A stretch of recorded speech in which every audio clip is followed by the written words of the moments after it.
여러분, 예수님 이 땅에 와서 하신 일이 뭘까요? 예수님 무슨 일을 하셨을까요? 많은 일을 하셨잖아요. 예수님 이 땅에 와서 하신 일을 한마디로 요약하면 하나님 나라의 일을 하셨습니다. 하나님 나라의 일. 오늘 여러분들이 읽었던 본문에 보시면 3절에 그가 사도행전 1장 우리 3절에 보면 그가 고난받은 후에 또 그들에게 확실히 많은 증거로 친히 계심을 나타내서 40일 동안 그들에게 보이시며 하나님 나라의 일을 말씀하시니라. 예. 또 누가복음 8장 1절에도 보면 예수님께서 각 성과 마을을 두루 다니시며 뭐를 선포하셨어요? 하나님 나라를 선포하셨습니다. 예. 하나님 나라를 선포하셨습니다. 그리고 예수님께서 그 하나님 나라를 선포하신 것을 기록한 것이 바로 복음서입니다. 예. 그래서 1절에 보면 데오빌러요 내가 먼저 쓴 글에는, 그러니까 사도행전은 누가가 썼잖아요. 누가가 두 권의 책을 썼습니다. 하나는 누가복음, 또 하나는 사도행전. 그래서 여기서 먼저 쓴 글은 누가복음에 대합니다. 누가복음에 대해서 예수님이 행하시고 가르친 것을 썼다는 겁니다. 예. 그게 뭐냐면 예수님이 뭘 행하시고 뭘 가르쳤냐면 하나님 나라의 일을 행하시고 가르쳤다는 겁니다. 그리고 예수님께서 그 일을 다 하신 후에 제자들에게 너희가 이제 그 일을 계속해 수행하라 라고 말씀하시는 장면입니다. 2절에 그가 택하신 사도들에게 성령으로 명하시고 승천하신 날까지 일을 기록하셨으니. 예. 그래서 예수님께서 하나님 나라의 일을 하셨고 그것을 기록한 게 복음서고요. 그 다음에 제자들에게 그 일을 계속하라고 제자를 선택하셨습니다. 그래서 그것을 기록한 것이 바로 사도행전입니다. 예. 그래서 예수님도 하나님 나라의 일을 하셨고 제자들도 하나님 나라의 일을 했고 또 우리 교회도 이제 그 하나님 나라의 일을 하는 것입니다. 여러분, 하나님 나라의 일의 내용이 뭘까요? 그 뭐가 하나님 나라입니까? 여러분, 하나님 나라는 말을 많이 들었죠? 예. 주기도문에도 그 나라가 임하게 하여 주시옵시고. 그래서 그게 우리의 기도가 되어야 됩니다. 도대체 하나님 나라가 뭘까? 또 우리가 설교에서 매니 하나님 나라, 우리가 하나님 나라를 위해서 삽시다. 이런 얘기를 많이 하잖아요. 하나님 나라가 뭘까? 예. 하나님 나라는 줄여서 말하면 통치입니다. 하나님이 우리를 통치하신다. 예. 여러분, 나라가 형성되는 세 가지 요소 있죠? 여러분, 중고등학교 때 사회 시간에 배웠죠? 나라가 이루어지기 위해서 세 가지 뭐가 있어야 됩니까? 영토, 주권, 국민. 여러분 잘 하시는 거예요. 고등학교 때 공부 많이 하셨군요. 예. 그래서 하나님 나라도 똑같습니다. 하나님의 영토가 있다는 겁니다. 하나님 나라의 영토가 어디예요? 온 세상이 다 하나님 나라일 겁니다. 이게 다 하나님 나라. 왜요? 하나님 창조하셨기 때문에. 그죠? 이 세상에 하나님이 창조하셨기 때문에 이 세상 모든 들과 산과 여기 있는 꽃과 모두가 우리를 포함해서 우리도 더 하나님 나라의 영토입니다. 자, 그러면 하나님 나라의 국민은 누구예요? 바로 우리들이죠. 예. 그럼 하나님 나라가 주권이란 말은 뭐예요? 영토와 국민. 주권이란 말은 뭐예요? 하나님이 우리를 통치하신다. 만약 우리가 대한민국이라는 나라에 소속돼 있잖아요. 그럼 대한민국이라는 나라가 우리를 통치하는 것처럼 하나님 나라에 소속돼 있다. 그 말은 우리가 하나님의 통치를 받는 겁니다. 자, 그럼 여러분 하나님의 통치를 받고 계십니까? 예. 하나님의 통치를 여러분 어떻게 받고 계십니까? 우리가 하나님의 통치를 받는 방법이 뭐예요? 바로 하나님의 말씀을 읽고 말씀대로 사는 겁니다. 우리가 대한민국의 통치를 받는 방법이 뭐예요? 대한민국의 헌법, 그걸 잘 알고 그 규칙대로 사는 것처럼 하나님 나라의 삶을 산다는 말은, 하나님의 통치를 받는다는 말은 하나님의 말씀을 읽고 듣고 순종하는 겁니다. 여러분 그렇게 사십니까? 정말로 그렇게 사십니까? 네, 그렇게 사시는 것이 바로 하나님입니다. 하나님이 나라입니다. 하나님 나라란 말은 하나님이 이 세상을 다스린다. 왜요? 이 세상께 하나님 거기 때문에. 하나님 창조하셨기 때문에. 자, 하나님이 이 세상을 다스린다는 말을 너무 크게만 생각하지 마세요. 그걸 좁혀서 말하면 하나님이 나를 다스린다는 겁니다. 예. 여러분, 정말로 하나님이 여러분을 다스리십니까? 여러분, 하나님 명령대로 사십니까? 예. 그래서 하나님이 내 삶의 주인이다. 다른 말로 말하면 하나님이 내 삶의 주인이다. 그래서 바울이 이렇게 얘기했죠. 갈라디아서 2장 20절에 내가 그리스도와 함께 십자가에 못 박혀 죽었나니 이제는 내가 산 것이 아니요 내 속에 있는 그리스도께서 사시는 것입니다. 그리스도께서, 하나님이 나를 통치하신다는 말은 내가 사는 게 아니라 그리스도께서 내 안에 사시는 것이다. 그리고 그것을 믿는 믿음으로 사는 것, 이게 바로 하나님 나라의 통치를 받고 있는 것입니다. 여러분, 예수님이 여러분을 통치하고 계십니까? 예, 예수님 통치하는 삶을 사십니까? 초대교회는요, 예수님이 나를 통치하신다는 사실을 깨닫는데 상당히 시간이 걸렸습니다. 초대교회 교인들이. 예수님이 나를 통치하고 있다는 거 깨닫는 거 상당히 시간이 걸립니다. 초대교회 교인들이요, 예수님을 부르는 이름이 점점 바뀐 거 아세요? 처음에는 예수님을 뭐라고 불렀어요? 예수님이 딱 나타나니까 나사렛 예수. 예. 나사렛에서 태어난 한 청년이 있구나. 아, 저 사람이 있구나. 근데 그분이 이제 성전을 열어서 막 가르치는 거예요. 성경을 가르치는데 그 실력이 어마어마한 거예요. 예. 당시 성경 지도자인 바리새인과 서기관들보다 더 탁월한 거예요. 그래서 사람들이 예수님을 뭐라고 불러요? 랍비라고 불러요. 선생님. 와, 성경 정말 잘 가르친다. 어떻게 성경을 저렇게, 그리고 그 권위가 대단하다. 그래서 예수님을 랍비라고 불러요. 조금 더 지나고 예수님과 같이 달고 그 선생을 쫓아다니는 거죠. 선생이기 때문에 쫓아다니는 거예요. 쫓아다니고 그가 살았던 삶을 배우고, 그리고 그가 십자가에 돌아가신 사건을 통해서 아, 이분이 바로 우리의 메시아구나. 그래서 나사렛 예수 그리스도라고 불러요. 이분이 바로 오랫동안 구약에서 예언했던 마지막 날에 메시아가 오게 될 것이고, 그 메시아가 우리를 모두 구원하셔서 우리를 죄로부터 구원하셔 하나님 백성 만드실 것이라, 그런 분이 오시겠다고 약속하신, 구약에 약속하신 그분이 바로 예수님이구나, 이분이구나. 그래서 예수 그리스도라고 불러요. 네. 여러분, 예수님을 그리스도로 부르시죠? 그리스도 인정하십니까? 그분이 누굽니까? 나를 위하여 십자가에 돌아가시고 나를 구원하신 분입니다. 근데요, 예수님에 대한 생각이 더 바뀌어요. 더 발전이 돼요. 조금 더 지나고, 특별히 예수님 돌아가시고, 예수님 부활하시고, 승천하시고, 돌아가신 다음에 그들이 무엇을 깨닫냐면, 나를 구원하신 그 예수님이 나를 구원하신 뿐만 아니라 그분이 바로 하나님이라는 걸 깨달아요. 그래서 이 세상을 창조하신 하나님이 바로 예수 그리스도라고 깨닫고, 그래서 이 세상의 주인이 예수 그리스도라고 깨닫고, 그래서 예수를 뭐라고 불러요? 그분이 바로 내 인생의 주인이라고 불러. 그래서 이름이 뭐라고 할까요? 나사렛 예수에서, 나사렛 예수 그리스도에서 주 예수 그리스도라고 이름이 바뀝니다. 예수님이 나를 구원하신 분뿐만 아니라 그분이 내 인생의 주인이라고요. 여러분, 예수님 여기까지 믿어야 됩니다. 우리 많은 경우에 예수님이 나를 위하여 구원하셨습니다. 나를 십자가에 놓으셨고, 글쎄 그분이 나의 구세주입니다. 그래서 내가 천국의 영원한 삶을 살게 됐습니다. 할렐루야, 감사합니다. 거기서 한 걸음 더 나가서 그분이 내 인생의 주인이라고요. 그래서 내 인생을 이제 내가 살지 않는다는 겁니다. 내 인생을 누가 산다고요? 내 속에 있는 예수 그리스도께서 사신다고요. 네. 여러분, 그래서 초대교인들이 예수님을 주 예수 그리스도, 이 주는 당시 헬라어로 큐리오스라는 단어입니다. 큐리오스. 당시 이 큐리오스라는 단어는 누구에게만 붙이는 단어였어요? 황제에게 붙이는 단어입니다. 당시 로마 황제가 그들을 통치했고, 그들은 다 로마 황제의 신하들이었기 때문에 로마 황제의 주권 아래에 있는 거예요. 근데 초대교인들이 로마 황제를 향하여 당신이 내 인생의 주인이 아니라 예수 그리스도가 내 인생의 주인입니다라고 선포하기 시작했다는 겁니다. 그리고 그 결과 초대교인들은 무슨 일을 당했어요? 목숨을 내놓아야만 했어요. 황제, 당신이 내 인생의 주인이 아니고 예수 그리스도의 내 인생의 주인입니다. 그래서 내가 황제한테 복종하지 않고 예수 그리스도에게 복종할 겁니다. 라고 말했기 때문에 그들은 자신의 목숨을 내어야만 했습니다. 우리의 예수님에 대한 생각이, 믿음이 여기까지 가야 됩니다. 우리는 대부분 다 예수님이 나를 위하여 십자가에 돌아가신 분, 그래서 그분이 나를 구원하신 분, 그것만도 어마어마한 일입니다. 그래서 예수를 통해서 구원을 얻는 겁니다. 그것 한 걸음 더 나가서 그분이 내 인생의 주인이라고요. 이제부터 내 인생의 주인이 내가 아니고 그분이 내 인생의 주인이라고 생각하고 살기 시작하면 우리가 화낼 일이 없다고요. 여러분, 왜 화가 나는 줄 아세요? 내 인생의 주인이 나라고 생각했기 때문에 화가 나는 겁니다.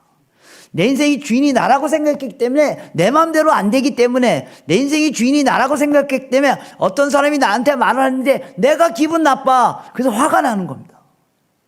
내 인생의 주인이 내가 아니고 예수 그리스도시면 화낼 이유가 없습니다. 네. 우리 삶의 생각들이 점점 바뀌어요. 하나님 나라의 백성으로서 삶을 산다는 말씀은 바로 그것을 의미하는 것입니다. 여러분, 저를 포함해서 우리가 잘 안 되는 게 뭔지 아세요? 예수님 말씀대로 살지 않는 겁니다. 예수님 말씀대로 산다고 하면서 예수님 말씀대로 살지 않는 게 너무나 많은 것 같아요. 대표적으로 예를 들면 기도입니다. 여러분들이 예수님에게 기도하면서 예수님이 기도하지 말라는 대로만 기도하는 거 아세요? 예수님이 어떻게 기도하지 말라 그랬어요? 무엇을 먹을까? 무엇을 입을까? 어디 살까? 이런 기도 하지 말라고요. 근데 여러분 아세요? 저와 여러분들이 매일 그 기도하고 있는 거 아세요? 저도 그 기도합니다. 저도 오늘 아침에 일어나서 갑자기 우리 집주인이 전세 나가라 그러는데 하나님 이거 어떡할까? 이거 빨리 5월 전까지 해결돼야 되는 거 아닙니까? 제가 이 설교 앞두고 오늘 아침에 그 기도했다니까요. 그런 기도가 필요 없다는 말이 아니에요. 예수님이 그런 기도는 하수들이 하는 기도라고요. 이방인들이 하는 기도라고요. 고수들은 어떻게 기도해야 된다고요? 그 나라와 그 일을 구하라. 그러면 다 줄 거라고. 정말 믿으세요?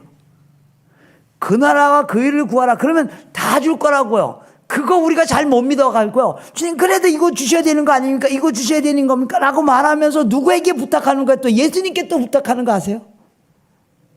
네. 정말로 내가 예수님이 내 안에 사신다고 하면서도 우리 사실 그렇게 살지 않아요. 또 예수님이 하지 말라고 하는 대로 또 하는 게 뭔지 아십니까? 예수님이 당시 종교 지도자들에게 이렇게 말했습니다. 너희는 종교 지도자들의 가르침에 대해서 예수님께서 틀렸다고 말하면서 이렇게 말합니다. 너희는 이웃을 사랑하고 원수를 미워하라는 말을 들었으나 나는 너에게 말하노니 원수를 사랑하라고요. 저는 여러분을 사랑하지 않습니다. 여러분 제 이웃이기 때문에. 농담입니다. 저는 무슬림을 사랑합니다. 제 원수이기 때문에. 저 싫거든요. 저 무슬림 사랑하기 싫거든요. 근데 왜 사랑하냐면 주님이 그렇게 하라고 했기 때문에. 그래서 한번 그렇게 해봤어요. 여러분 원수 사랑 해보신 적 있어요? 그래서 주님이 하라는 대로 한번 해봤어요. 순종하면 주님께서 그래 잘했다. 그래서 내가 너 집 줄게. 뭐 그렇게 할 것 같죠? 내가 원수를 사랑했더니 그 원수들이 뭐해요? 내 뒤통수 치는 거 아세요? 예수님이 그럴 줄 알고 네가 나한테 복종해서 원수 사랑하면 걔네들이 네 뒤통수 칠 거다. 그래서 걔네들이 네 뒤통수 치면 또 어떻게 하라고 예수님께서 말씀하셨잖아요. 누가 네 뒤통수를 치면 어떻게 하라고요? 앞통수도 갖다 대라고요. 제 성경책에는 있는데. 그렇게 사는 게 하나님 나라에 사는 사람들의 삶이에요. 그럼 왜 우리는 그래야 돼요? 왜 뒤통수까지 맞아가면서 앞통수까지 대가면서 왜 그렇게 살아야 돼요? 왜 그런지 아세요? 우리가 영원한 생명을 얻었기 때문에요. 그거 알기 때문에. 이거 기억하고 있지 않으면 우리는 원수를 사랑해야 할 이유가 없습니다. 이게 내 삶을 주도하지 않으면 천지를 창조하신 하나님이 내 인생의 주인이라는 것이 끊임없이 내 속에 기억나지 않으면 우리는 원수를 사랑할 수 없습니다. 왜? 사랑하면 그들이 뒤통수 치기 때문에. 하나님 나라의 백성이라는 삶을 사는 이유는 바로 이것입니다. 그리고 성경에서 말하는 하나님 나라는 뭐예요? 하나님이 통치하는 완전한 하나님의 나라.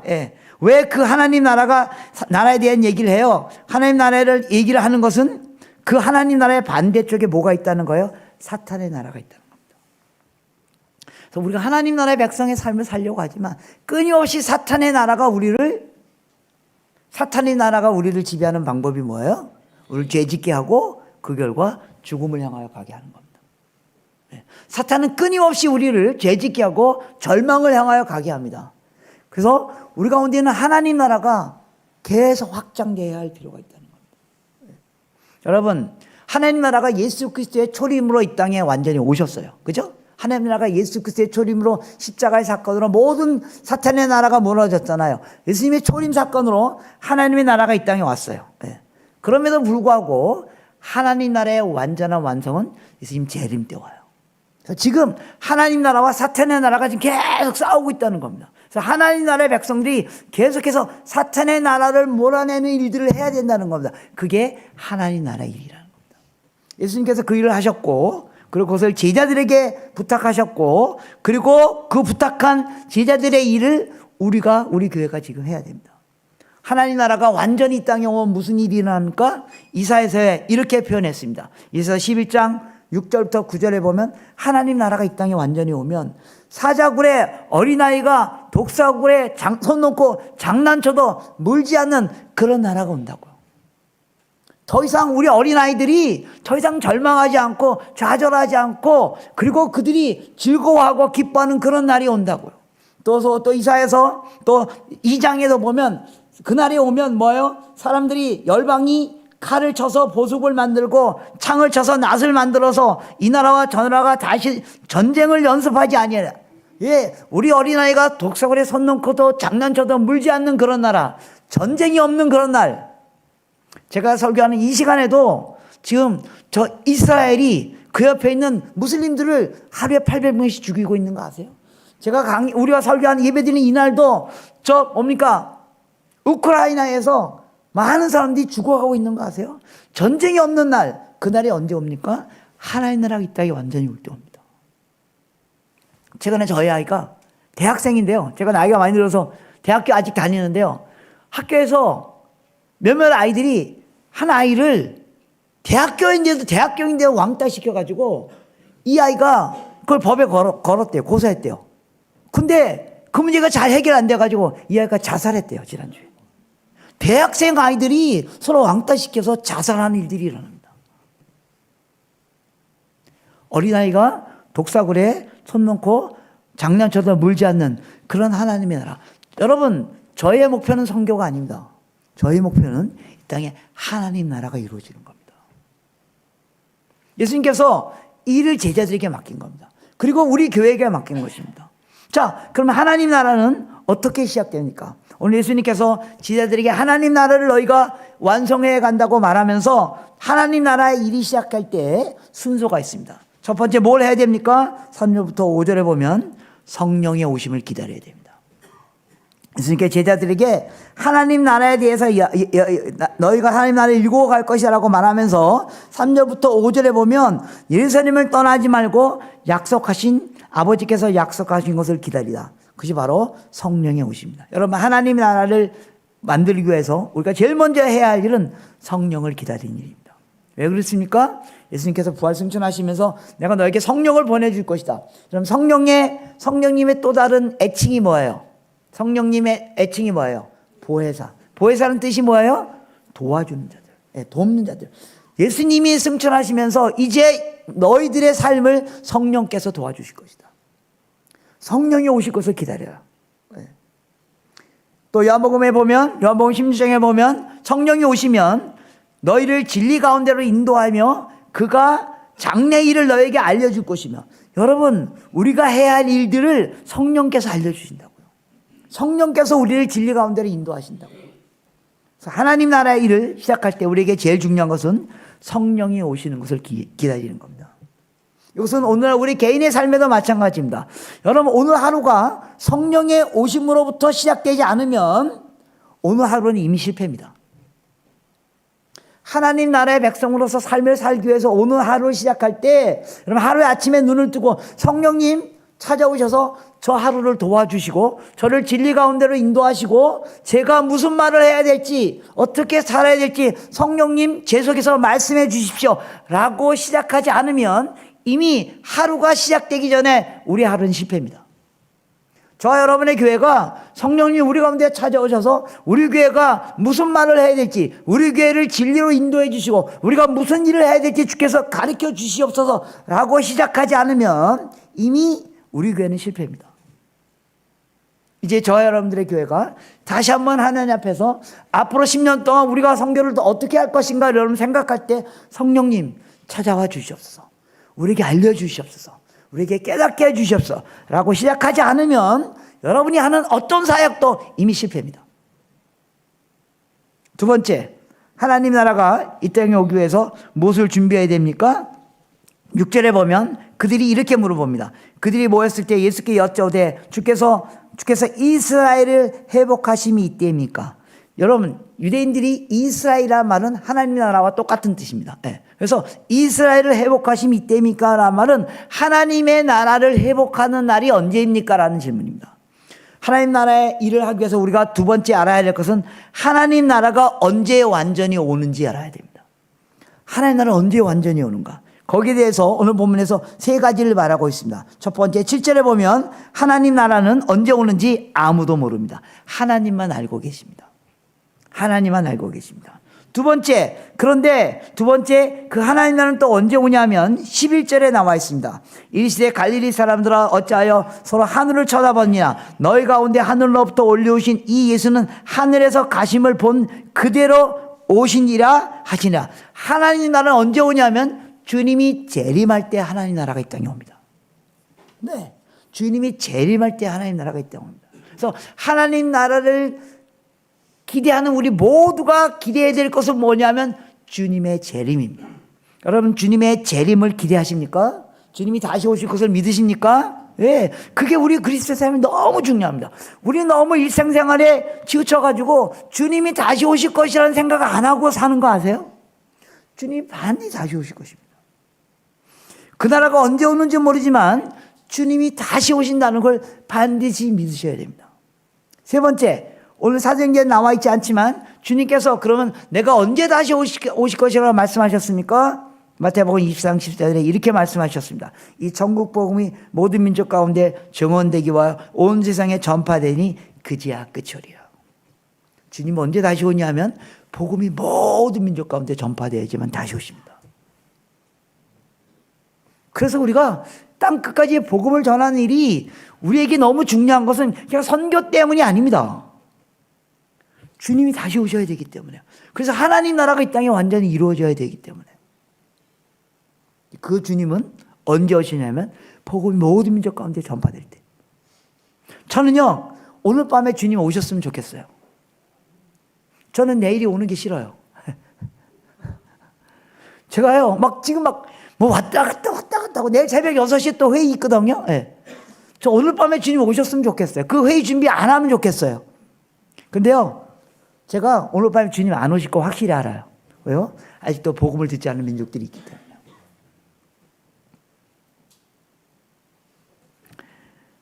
하나님 나라는 모든 민족 가운데 복음이 전파되어야만 온다는 사실.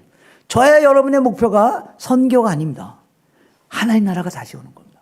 그 일을 위하여 복음이 모든 민족 가운데 전파되어야만 한다는 것입니다. 세 번째, 하나님 나라 일을 시작할 때 어떤 일이 먼저 준비되어야만 합니까? 그래서 바로 기도하는 일입니다. 기도하는 일입니다. 오늘 14절, 15절에 보면 여자들과 예수의 어머니 마리아와 예수의 아들 아우들과 더불어 마음을 같이하여 오로지 기도에 힘쓰니라. 모든 무리수가 약 120명이나 되더라. 예. 하나님 나라의 일을 시작할 때 제자들이 했던 세 번째 준비는 뭐예요? 기도로 하는 일입니다. 기도로 할 때만 하나님 나라의 일을 시작할 수 있습니다. 오늘 본문에 보면 그들이 기도한 것에 두 가지 모습을 볼 수 있습니다. 첫 번째는요, 모든 사람들이 모여서 기도했습니다. 당시 교회 교인이 120명이었습니다. 120명이 다 모였습니다. 그래서 전혀 기도에 힘썼습니다. 여러분 13절에 보면 그들이 요한은 다락방으로 가니 그들이 다락방에 모여서 기도하기 시작했잖아요. 베드로, 요한, 야고보, 안드레, 빌립, 도마, 바돌로메, 마태, 시몬 이러면 쭉 불러요. 다 거기 있었다고요. 기도하는 자에 한 명도 빼놓지 않았다고요. 여러분 교회 적용하면 이장로님, 박장로님, 권집사님, 이집사님, 뭐 박권사님 다 모였다고요. 하나님 나라 일은 우리가 다 모여서 기도할 때 시작됩니다. 그들이 기도할 때 어떻게 기도했습니까? 14절에 보니까 오로지 기도에 힘쓰니라. 오로지 기도에 힘쓰니라. 여러분 아세요? 예수님 시대에는요 예수님만 기도한 거 아세요? 어떻게 알아요? 예수님 제자들에게 기도하라고 막 가르쳤잖아요. 그 기도하는 형식도 가르쳤잖아요. 주기도문. 그죠? 근데 제자들 하나도 기도 안 한 거 아세요? 제자들이 한 번도 기도 안 했다는 거 어떻게 알아요? 예수님의 인생에 있어서 가장 치열했던 기도의 시간이 어느 시간이었어요? 겟세마네 동산에서 마지막 십자가에 돌아가시기 전에 예수님이 얼마나 힘들었으면 땀방울이 핏방울이 될 정도로 기도한 거예요. 너무 힘들었어요. 뭐라고 했어요? 하나님, 저는 이 십자가를 지고 싶지 않습니다. 그러나 주님이 뜻이라면 제가 그 길을 가겠습니다. 제가 너무 힘듭니다. 예수님이 너무 힘들어가지고 제자들 보고 1시간 정도만 나하고 같이 기도해 줄 수 있냐고. 제자들이 뭐 했어요? 바로 옆에서 쿨쿨 자고 있었어요. 근데 그랬던 제자들이 하나님의 나라 일이 자기에게 넘겨오자 사도행전에 제자들이 했던 첫 번째 행동은 뭐예요? 기도하는 일이었어요. 그리고 나머지 사도행전을 보세요. 계속 똑같은 문장이 반복됩니다. 전혀 기도에 힘쓰니라. 전혀 기도에 힘쓰니라. 전혀 기도에 힘쓰니라. 여러분 이제 우리가 하나님의 나라 일을 계속 이어갈 때 저 여러분들이 전혀 기도에 힘쓰는 일이 일어나길 기대합니다. 최근에 한국교회 안에 그나마 기쁜 소식이 뭔지 아세요? 최근에 한국교회 몇몇 교회들이 한국교회 위기에 빠져 있다는 걸 알고 기도 운동을 시작하고 있습니다. 특별히 몇몇 교회들이 금요 철야 기도를 다시 지금 부활하고 있습니다. 그래서 몇몇 지금 굉장히 적극적으로 활동하는 교회들이 금요 철야 기도회를 다시 부활하고 금요일에 다 모여서 기도합니다. 금요일 다 모여서 기도합니다. 부산에 수영로 교회라고 있는데요. 선교 많이 하는 교회입니다. 잘 알려진 큰 거예요. 거기 담임 목사님은요, 주일날 대배 설교는 다른 사람에게 맡겨도 금요일 철야 예배 설교는 절대 다른 사람에게 맡기지 않습니다. 자기는 주일날 예배 설교보다 금요 철야 예배 설교가 자기에게 더 중요한 겁니다. 왜요? 기도가 생명이기 때문에. 여러분의 교회가 이제 새로운 나라, 하나님 나라 일을 시작할 때 기도하는 일로부터 시작하는 역사가 일어나길 원합니다. 그러면 그 하나님의 일은 어떻게 이제 실제 실천할 수 있습니까? 8절에 나와 있습니다. 너희가 이렇게 하나님 나라 일을 완성하라고요. 8절로 다시 돌아가면 거기에 세 가지 방법으로 하나님의 나라 일을 행하도록 주께서 권면하고 가십니다. 8절에 보면 오직 성령이 너에게 임하시면 이렇게 있습니다. 무슨 말입니까?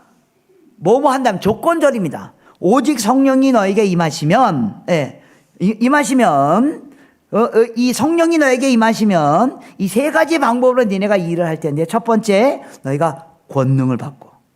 여러분, 하나님 나라의 일은요 성령의 권능으로 하셔야 돼요. 우리의 힘과 능력으로 하는 게 아니고 성령의 힘으로 하셔야 돼요. 성령의 도우심으로 말미암아 나의 능력을 뛰어넘는 일들이 여러분의 공동체 안에 일어나야만 해요. 성령의 도우심으로 말미암아 나의 한계를 뛰어넘는 일, 성령의 도우심으로 말미암아 우리 교회가 갖고 있는 역량을 뛰어넘는 일이 일어나야 된다는 겁니다. 왜 그 일이 가능합니까? 성령의 능력으로 그 일을 하시기 때문에. 성령의 권능이 일어나는 일이 교회에서 일어나야 되기 때문에. 저는요, 여러분 교회를 보면서 지난 10년 동안 여러분 교회가 성경을 보면서 저는 이 말씀이 성취되어졌다고 믿습니다.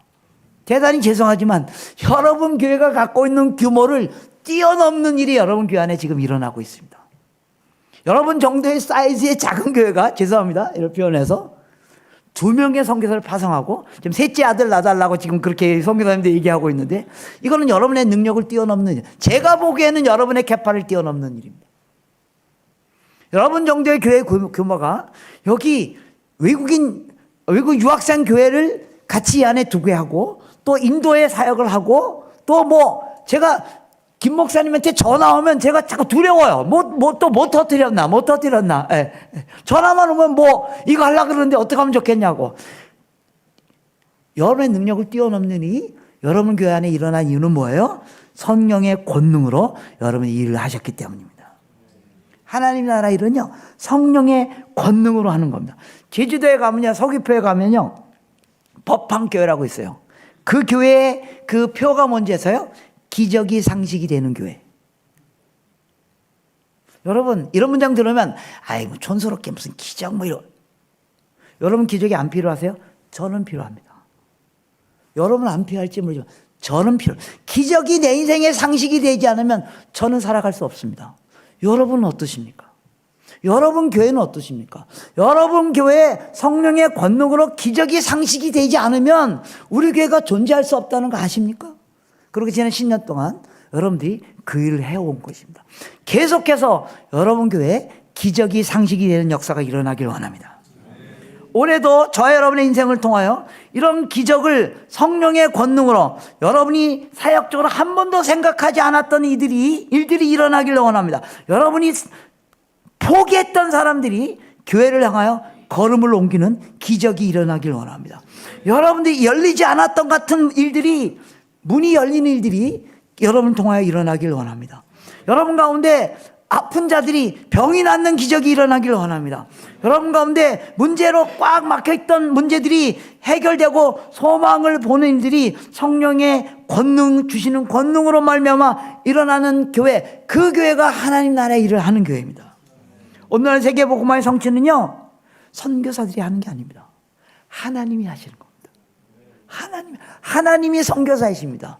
우리 선교사들은요, 하나님이 하신 일에 그냥 꼽살이 끼는 겁니다. 꼽살이 끼는 겁니다. 지금 선교지에서 일어나는 놀라운 일들은 하나님의 권능으로 일어나는 거예요. 오늘도 여러분들이 우리 두 성사님 이야기를 통해서 들었잖아요. 그 일들은 바로 하나님이 하죠. 하나님의 권능으로 하나님이 우리 가운데 역사하시는 것을 여러분들이 계속해서 이어가는 일들이 일어나기를 원합니다. 두 번째, 어떻게 해야 됩니까? 무엇을 해야 됩니까? 8절의 두 번째, 너희가 8절에 보면 성령이 너에게 임하시면 너희가 권능을 받고 예루살렘과 유대와 사마리아 땅 끝까지 이르러. 우리가 땅 끝까지 가야 됩니다. 땅 끝까지 가야 됩니다. 예루살렘과 유대와 사마리아 땅 끝. 아직까지도 복음을 듣지 않은 민족들이 얼마나 많은지 아십니까? 전 세계에 17,300개 정도의 종족이 있는데 아직 7,000개 종족 가운데 복음이 들어가지 않았습니다. 그리고 이 인구는 세계 인구의 약 42%, 세계 인구의 반 가까이 사람이 한 번도 복음을 아직 들어보지 못했다고요. 복음을 들었는데 안 믿는 게 아니고 복음을 들어보지도 못했다고요. 기독교 인구가 1%가 안 되는 나라가, 조금 전에 우리 일본, 태국의 간증을 통해서 들었잖아요. 그 나라 안에 기독교 인구가 1%가 안 되는 나라가 아직 14개 나라나 있습니다.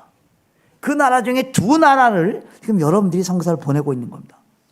기대학기는 나머지 12개 나라에도 여러분의 선교사를 보내는 일이 일어나길 기대합니다. 세계 인구의 기독교 인구가 5%가 안 되는 나라, 기독 국가가 아직 23개국이나 있습니다. 여전히 너무나 적은 사람들이 복음이 전파되지 않은 곳을 향하여 가고 있습니다. 그게 늦어지면 늦어질수록 주님의 나라는 안 오는 겁니다. 또 이 모든 나라라는 말은, 땅끝까지라는 말은 단순히 멀리 가는 것을 말하는 것만은 아닙니다. 그래서 땅끝이 지금 어디가 땅끝입니다. 우리 옆에가 땅끝입니다. 복음을 한 번도 들어보지 못한 사람들이 우리 옆에 와 있는 거 아세요? 여러분 교회 안에 복음을 한 번도 들어보지 못한 사람들이 모여서 예배 드리기 위해서 모이고 있는 거 아시죠? 예. 땅끝이 멀리도 있지만 우리 가운데도 와 있습니다. 이미 한국에 150개국의 나라 사람들이 와 있습니다. 그 대부분의 나라는 아직 복음을 듣지 못한 사람들이 우리 옆에 와 있습니다. 선교를 해외 나간 선교사에게만 맡기는 것이 선교를 망치는 길입니다. 선교는 선교사가 하는 게 아니고, 선교는 누가 하는 겁니까? 모든 하나님의 백성이 하는 겁니다. 우리가 그들을 보내기도 하고, 또 우리 가운데 와 있는 믿음의 종족들, 그들이 우리 옆에 와 있다고요. 바로 여러분 지금 이 건물 안에 있다고요. 그들에게 다가가는 거, 이게 선교하는 겁니다. 제가 아마 이 예화를 여러분 교회에서 설교할 때 썼는지도 모르겠지만, 한국이 올림픽 대회 나가면 무조건 금메달 따는 종목이 있습니다. 뭡니까? 양궁입니다. 예. 양궁 무조건 금메달입니다. 그래서 양궁 선수들은요, 올림픽 게임보다 국가대표 결정전이 더 어려워요. 국가대표 결정전에서 1등하면 나가면 무조건 금메달이기 때문에요. 그래서 전 세계 사람들이 한국이 양궁 잘하는 나라로 알려졌기 때문에 한국에 있는 모든 사람들이 다 양궁을 잘하는 줄 알아요. 저는 양궁 만져본 적도 없거든요. 한국이 정말 양궁 잘하는 나라가 되려면 어떻게 해야 돼요? 모든 국민들이 양궁을 즐겨야 돼요. 그래서 시대에서 1등한 사람이 도대에 나고, 도대에서 1등한 사람이 국가대표 나고, 국가대표 1등한 사람이 올림픽 가서 금메달, 그래야지만 양궁 잘하는 나라잖아요. 그죠?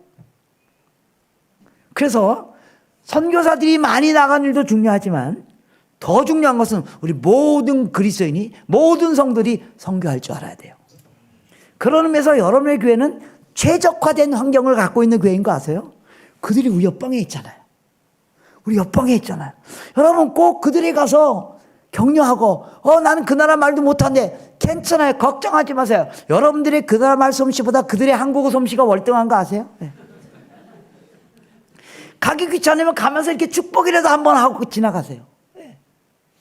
여러분 교회가 우리 김 목사님이 여러 번 하고 여기 와 있는 외국인들하고 이렇게 어떻게 하든지 만나게 해드리려고 여러 가지 장치를 하잖아요. 그죠? 참여하세요. 참여하세요. 네. 이제 미래 선교는, 한국 선교의 클라이막스는 선교사 숫자가 더 많아지는 곳에 있지 않습니다. 그런 의미에서 볼 때 한국 선교의 클라이막스는 이미 지났습니다. 선교사 숫자가 더 많아지지 않습니다. 왜? 인구가 줄어들기 때문에. 그래서 한국 선교의 클라이막스가 끝나는가? 저는 아니라고 생각합니다. 한국 선교의 클라이막스는 언제냐면 모든 그리스도인이 선교에 참여할 때입니다. 그 일이 가능한 시대가 왔다는 것을 여러분 교회가 모델로 지금 한국 교회에 보여주고 있는 겁니다. 우리가 선교사를 보내기도 하고 복음을 한 번도 들어보지 못한 사람들이 우리 교회로 들어오게 하고, 땅끝이 여러분 옆에 있습니다. 또 땅끝은 어디입니까? 모든 민족까지 복음이 전파되어야 된다는 것을 모르는 교회가 얼마나 많은 줄 아십니까? 한국에서 선교사를 한 명이라도 파송한 교회가 10%가 안 됩니다. 한국에서 선교사 한 명이라도 파송하는 교회가 10%가 안 된다는 거, 여러분 교회는 상상이 안 되시죠? 대부분의 교회, 어느 교회든지 땅끝까지 복음을 전하시다 라는 말을 하지 않는 교회가 어디 있어요? 그러나요, 실제 선교사를 한 명이라도 파송한 교회는 10%밖에 되지 않습니다. 예를 들면 한국에 7만 8천 개 정도의 교회가 있는데요, 그 중에서 저희가 하는 퍼스펙티브 훈련을 하는 교회가 126개밖에 안 되는 거 아세요? 선교를 배워야 되고 선교를 해야 된다고 관심을 갖고 있는 교회들이 생각보다 훨씬 없습니다. 우리 교회가 땅끝입니다. 우리 한국 교회가 땅끝입니다. 한국에 있는 모든 교회들이 땅끝까지 복음을 전하는 일에 참여하는 것이 우리 교회의 존재 목적이라는 것을 알리도록 해야 됩니다. 제가 여러분 교회에게 챌린지 하기를 원합니다. 여러분 교회만 하지 마시고요, 다른 교회도 하도록 챌린지 하십시오. 다른 교회도 우리 교회처럼 선교사 보냅시다. 다른 교회도 우리처럼 외국인 유학생들 환대합시다. 다른 교회도 우리 교회처럼 여름에 시간 내서 단기팀 가고 틈만 내면 그들 만나는 일을 합시다. 그 일을 여러분들이 하기를 원합니다. 그걸 통하여 여러분들이 하나님의 나라를 앞당길 수 있을 것이라고 생각합니다. 마지막으로 어떻게 하나님의 나라에 참여할 수 있습니까? 세 번째, 내 증인이 되라. 내 증인이 되라. 우리가 증인이 돼야만 하나님의 나라가 이루어집니다. 그래서 증인이라는 말은 영어의 한 단어입니다. 영어로 witness라는 단어입니다. witness는 동사이기도 하고 명사이기도 합니다. 동사이기도 하고 명사입니다. 무슨 말입니까? 법정에서 증인이 아닌 사람이 하는 증언은 채택되지 않습니다. 내가 복음이 아니면 내가 전하는 복음은 채택되지 않습니다. 우리가 복음을 전하는데 그들이 왜 복음을 안 받아들이는지 아세요? 내가 복음이 아니기 때문에. 내가 복음대로 살지 않으면 복음은 전달되지 않습니다. 여러분들이 다시 한번 이제 앞으로 우리가 또 10년 어떻게 선교할 것인가를 마음먹는 시간 안에 이 세 가지를 기억했으면 좋겠습니다. 첫 번째, 하나님 나라에는 어떻게 시작됩니까? 먼저 성령의 오심으로 시작됩니다. 여러분 교회가 더욱더 성령 충만한 교회가 되길 원합니다. 여러분의 하루가 성령의 오심으로 시작되길 원합니다. 여러분의 교회의 새로운 프로젝트가 성령의 오심으로 말미암아 시작되길 원합니다. 두 번째, 여러분의 교회가 정말로 하나님 나라의 예수님의 재림을 사모하는 교회가 됐으면 좋겠습니다. 주님 어서 오시옵소서. 주님 오시옵소서. 그날이 오게, 그날을 우리가 이 세상을 살지만 하나님 나라를 소망하는 교회가 되길 원합니다. 그리고 여러분 교회가 뭘 준비해야 됩니까? 기도로 준비했으면 좋겠습니다. 기도로 준비했으면 좋겠습니다. 기왕이면 다 모여서 기도하는 일들이 일어나길 원합니다. 다 일주일에 한 번 예배 말고 다 모여서 우리가 전심으로 하나님 나라를 위하여 기도하는 일들이 여러분 교회가 가운데 일어나길 원합니다. 그리고 여러분이 하나님 나라를 일구어갈 때 성령의 권능으로 기적 같은 일들이 여러분 교회 안에 계속 일어나길 원합니다. 이제까지 일어났던 것처럼 더 놀라운 선교적 기적뿐만 아니라 여러분의 삶에 놀라운 하나님의 기적이 여러분의 공동체를 통하여 여러분 교회를 통하여 일어나길 원합니다. 두 번째, 여러분의 교회가 더 땅끝까지 가길 원합니다. 아직까지 여러분 교회가 파송하지 못한 12개 교회, 기독교 인구가 1% 미만인 12교회, 12지역 나라 안에 더 많은 선교사들이 나가는 일이 여러분 교회 통해서 일어나길 원합니다. 또 우리 가운데 와 있는 땅끝, 그들 여러분들이 다가가며 매일 삶 속에서 선교적 존재로 삶을 사는 역사가 일어나길 원합니다. 그러기 위하여 우리가 증인되기를 원합니다. 내가 복음 되기를 원합니다. 내가 복음 돼서 복음을 전하는 놀라운 역사가 여러분의 교회를 통해서 일어나기를 기도하고 축복합니다. 이 시간에 다시 우리 같이 한번 기도했으면 좋겠습니다. 성령님, 우리를 고와 같이 내버려 두지 마시고 요한복음에 있는 것처럼 주님께서 이렇게 내가 너희를 고와 같이 내버려 두지 않을 것이다. 성령을 보내줄 것이다. 그리고 그가 너에게 권능을 주고 그가 너희를 진리 가운데 인도하고 그 성령께서 너희가 장차에 무슨 일을 할 것인가를 너에게 말해줄 것이다. 여러분 이제 새로운 또 선교의 다음 걸음을 여러분들이 걷기를 준비하는 과정 속에서 성령의 다가오심을 여러분이 초대했으면 좋겠습니다. 성령님 우리 가운데 찾아오셔서 이제까지 그렇게 하셨던 것처럼 이제 앞으로 10년 동안 우리가 어떻게 해야 될지 주님 우리에게 알려주시옵소서. 그러면 우리가 거기에 순종하겠습니다. 성령님 우리 가운데 찾아와 주시옵소서. 그리고 우리가 하나님 나라를 사모하기를 원합니다. 그리고 우리가 다시 한번 주 앞에 열심히 의뢰하며 기도하며 나아가며 성령의 능력으로 땅끝까지 나아가는 일들, 그 증인의 삶을 사는 저희들 될 수 있도록 주님 축복하여 주시고 그렇게 되게 은혜를 허락하여 주시옵소서. 같이 기도하겠습니다.